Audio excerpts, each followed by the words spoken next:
Muna kira ga sarkin musulmi kai gaggawa, Allah ya taimake ka, irin waɗannan kazaman mutane ne, bai cancanta ya zama limami a Abuja ba, kuma ba mu yadda wannan ya shugabance mu ba.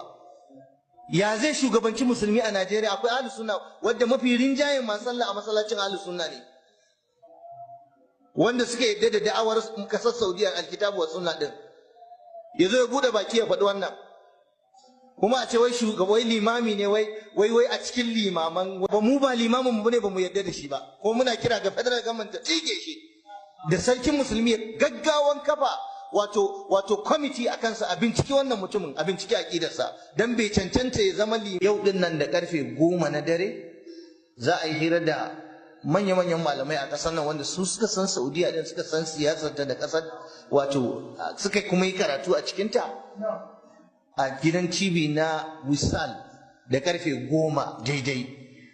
Dr. Sani Umar Rijiyar Lemo da Dr. Mansur Sokoto da dan uwa injiniya Bashir, waɗanda dukkansu waɗannan malamai ne sanannu masu da'awa a wannan ƙasa.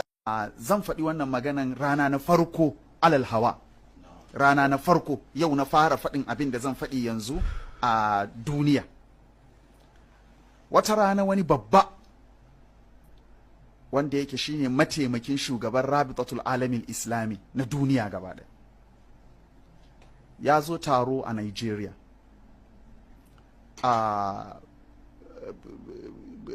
Kaddara ta sa ina cikin ɗaiɗaikun mutane wanda aka zaɓo ba su kai mutum 10 ba domin tattaunawa da shi a cikin wato akan matsalolin addini da yadda za a fuskanci manyan matsalolin. Tun da ya zauna yana magana, gaba ɗaya matsalan addini a wajen shine shi'a da sufaye, ya za a yi a ƙalubalanci shi'a da sufaye. Shi bai san ni wane ne ba, na zo a matsayin limami daga babban masallacin ƙasa na Nigeria. Na ce masa ina ganin wannan ba shi ne abin da ya kamata ya mai da hankali a kai ba. Na nuna masa wasu abubuwa wanda nake ganin su ne a ganina ya kamata a matsayinmu na al'ummar musulmi mu mayar da hankali a kai. Amsan da ya bani shine su ba matsalansu ba kenan,